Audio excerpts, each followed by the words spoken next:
Look at that painting. What are your first impressions? Most importantly, what is the man on your right doing? If you said that the man on the right is moving his right arm up and out in a gesture of surprise, then you see what I do. If you say that the man has moved his right arm up and out in a gesture of surprise, then we disagree. Notice that man's right hand. Do you see how that hand is bigger than his left, which is coming out of the canvas in your direction? Why? That is our mystery.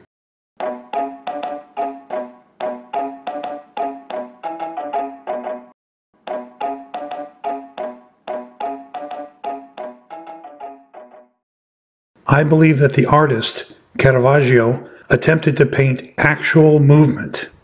Proportionally, the man's left hand, which is nearly poking you in the nose, should be painted much larger than the man's right hand, which is a full double arm and a chest length away. But Caravaggio painted that ratio all wrong. Why? I believe he did it to suggest motion. Not completed motion, not a still life of motion, but a rolling cinema of actual motion. Here, I've used my computer's snipping tool to isolate only the hands, and then I've blown up the picture by 400%. As you can see, the hands are about the same size, although the left hand shows you the complete meat of the palm. That's the case even though the left hand, as painted by Caravaggio, is directly in your face, while the other hand is a wingspan's width away. An experiment. Do me a favor. Place one of your hands directly in front of your face and put the other hand at arm's length away. Now look at your hands. The hand that's right in front of your face takes up quite a bit more of the canvas of your vision than the one at arm's length. Another famous picture might help. In looking at this particular conundrum of perspective and ratio, let's consider the image on the screen. That is a photograph of Muhammad Ali. His mighty left jab is in your face, almost exactly one arm's length away from that dangerous right hook. You can see the difference in the size of the hands. Caravaggio prided himself on painting from nature, a true realist. His models were picked up off the street, costumed up, sat down, and were painted just as they looked. Warts, scars, and all. That's why it's out of place to see a hand so completely out of perspective from this artist. Moreover, I have combed through quite a lot of critique about the painting, which is called Supper at Emmaus, and I can find little mention of that right hand. But before we delve too deeply into the mystery, let's cover some important background. It is 1571, and the Crimean army is burning the city of Moscow. Later that year, the Ottoman Empire finally captures Cyprus. Michelangelo Merese de Caravaggio is born. About 3 months later, the world welcomes to the Holy Roman Empire a child named Johannes Kepler. And so in a short 90-day period in 1571, two leading figures in the worlds of art and science are born. By 1601, Caravaggio and Kepler are only 30 years old, but they've already distinguished themselves. Kepler has been appointed the official mathematician for the Habsburg Empire, while at the same time he's been observing the data that would lead to his important laws of planetary motion. Caravaggio painted the picture you see on the screen in approximately 1601, and he died a few years later, having compiled a tremendous catalog of work that ushered in the Baroque style, which emphasized realism and drama and dramatic lighting. The painting, Supper at Emmaus, was created in Rome during the Counter-Reformation. Catholicism was, at the time, in a struggle with Protestantism, and from the Pope on down, they sought to keep the people excited about their brand of religion with art. But the art had to be absolutely respectful, a rule that Caravaggio repeatedly broke. Caravaggio was one to challenge boundaries. The subject of the painting is a passage from the Gospel of Luke about two apostles met on the road by a stranger who breaks bread with them as they stop in the town of Emmaus. During the meal, the stranger reveals himself as the risen Christ to the surprise of his dinner companions. That's the moment you witness in the painting. Now back to our mystery. My sister, an artist and skilled painter, disagrees with me. To be more accurate, she posits another possible explanation. Whereas I'm convinced that the genius Caravaggio attempted to paint actual motion, she believes that it's plausible that Caravaggio just made a mistake in proportion, and her clever argument goes further. Sometimes artists make mistakes and just move on to their next project. Artists during Caravaggio's time had to move quickly from commission to commission. They had contractual deadlines. This was how they put bread on their table. Even a master like Caravaggio could not attain perfection in all of his paintings. That's her argument, and there is evidence to support it. One of Caravaggio's masterpieces, The Martyrdom of St. Matthew, was completely repainted 3 times. Eventually, though, even Caravaggio had to move on and live with the imperfect. In other words, if you didn't like the final product, sometimes you still had to start your next piece. Supper at Emmaus came after the martyrdom of St. Matthew, and it was the martyrdom that first made Caravaggio a star. He was then swamped with commissions at the time he painted the masterpiece above. He had to paint quickly. Also, it is true that some critics have complained about the angel with astigmatism in another Caravaggio painting. This was an angel whose eyes were not aligned. And there's the painting in which table legs appear to be missing. Although it looks like a functioning table or bar to me, it even leans in the direction of the missing legs. So there have been a few similar complaints about Caravaggio. It is also possible that Caravaggio painted Jesus first, then that enormous hand, and he did not calculate exactly how much room he had to stretch the apostles' arms out on the canvas. But I see that as unlikely. Not impossibly unlikely, but very possibly unlikely. I believe that Supper at Emmaus is a completed study of motion. Like Kepler studied the motion of the planets, Caravaggio studied the motion of people. In the painting, you see motion caught in pause, impending motion, potential motion, and the Holy Grail of actual motion. The detail on the screen shows the apostle who was seated at the table to the right of Jesus. You also see the hand of Jesus that represents, at least in my mind, Caravaggio's depiction of motion paused.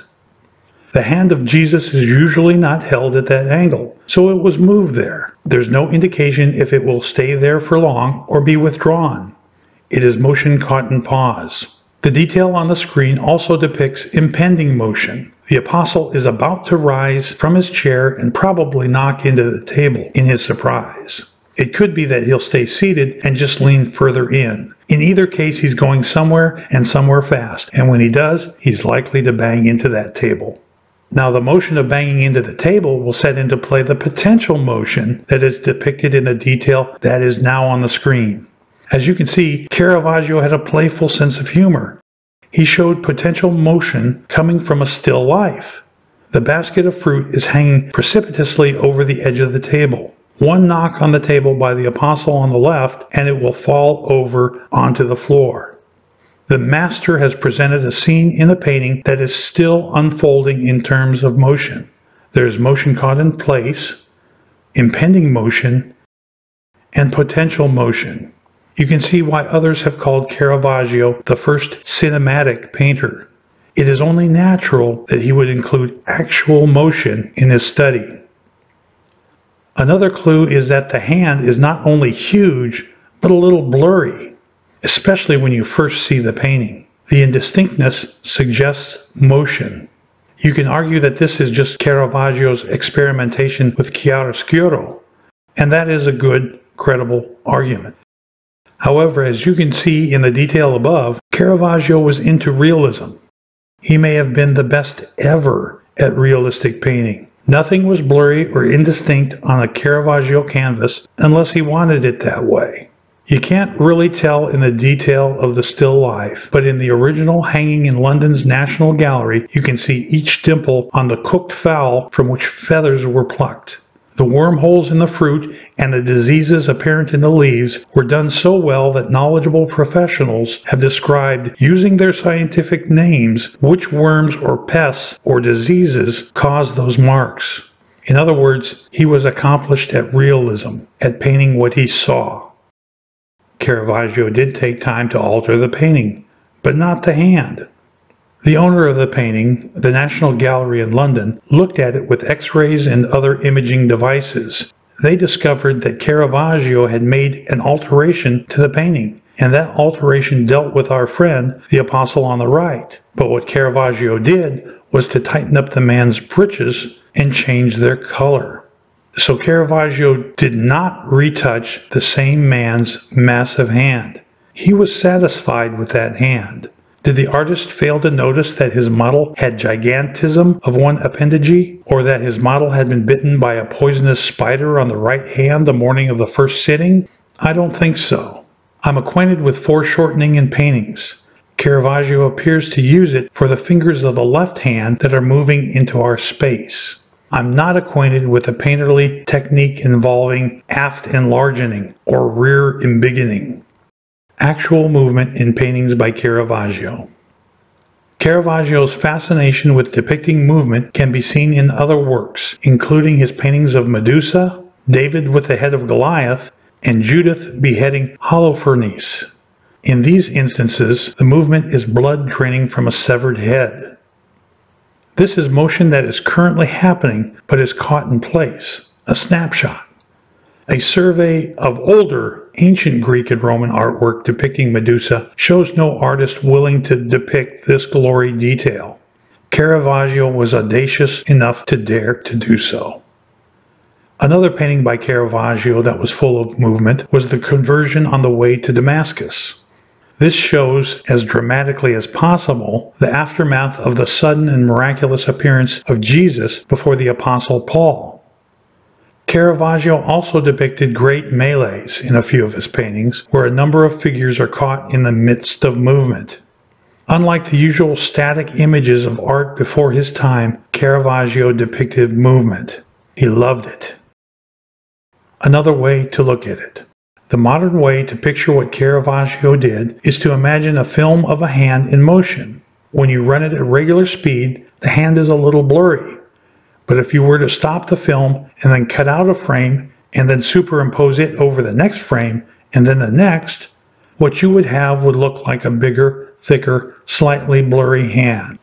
What you would have would be the right hand of the apostle in the supper at Emmaus. Is it a coincidence that the hand is supposed to be in motion? It wasn't until the early 20th century when the Futurist movement began to depict something similar. Their creed was dynamism, which was the belief that everything is in motion. Here are a few examples of this genre. Mostly for me, though, the evidence is in my impression of the painting, while my eyes are focusing on the action around the table. When I first viewed Supper at Emmaus, I immediately took notice, because that gentleman to the right's hand is moving. That's why when you clicked on this video, I wanted you to view it in the way that I did, with your eyes just coming into focus. A good rule is to always look for what seems out of place. One last look at that out of place hand. What critics say. Besides the hand being out of place, there's the fact that I have yet to find this remarkable achievement documented by art critics and scholars, except that Andrew Graham Dixon, in his book Caravaggio, A Life Sacred and Profane, notes on page 222 that, quote, his right hand, half lost in darkness, seems blurred by movement. His other hand, so close to the picture plane as to seem almost touchable, is sharply in focus, end quote. That is the only mention of actual movement that I've discovered. Mostly, the critics, in discussing Supper at Emmaus, mention the drama in the painting, Jesus' lack of a beard, a minor Counter-Reformation no-no, the realism, the out-of-season grapes and figs, the emotion, the worm-eaten produce, Jesus should not have diseased fruit at hand, the cinematic quality, and especially the fruit basket hanging dangerously over the edge of the table. At Caravaggio.org, they mention the huge right hand, but in my opinion, they misconstrue what is happening in the painting and consider it to be a fault. Quote, one is aware of Caravaggio's dependence on the posing of models and of the way in which they are not altogether successfully integrated into action. Note, for example, the apostle on the right, whose overlarge right hand adds to the feeling of an inadequate assimilation of individually observed details. End quote. They go on to note that the painting was heralded for its illusionistic qualities, but they claim that the master's greatest illusion was not an illusion at all, but a mistake. I hate to go against Caravaggio.org when dealing with a Caravaggio, but sometimes, and this is one of those times, I feel I must. There is no mention of the hand at all in Peter Rob's 570-page treatment of the life of Caravaggio, which necessarily includes exquisite detail about each of the master's paintings. There is no mention of that hand in the London National Gallery's own interpretation of their painting, nor can you find anything else far-flung over the internet. Like Kepler's discovery of the motion of planets, Caravaggio discovered the motion of humans. And I've yet to see credit given to Caravaggio for this achievement in motion. And that's a mystery to me.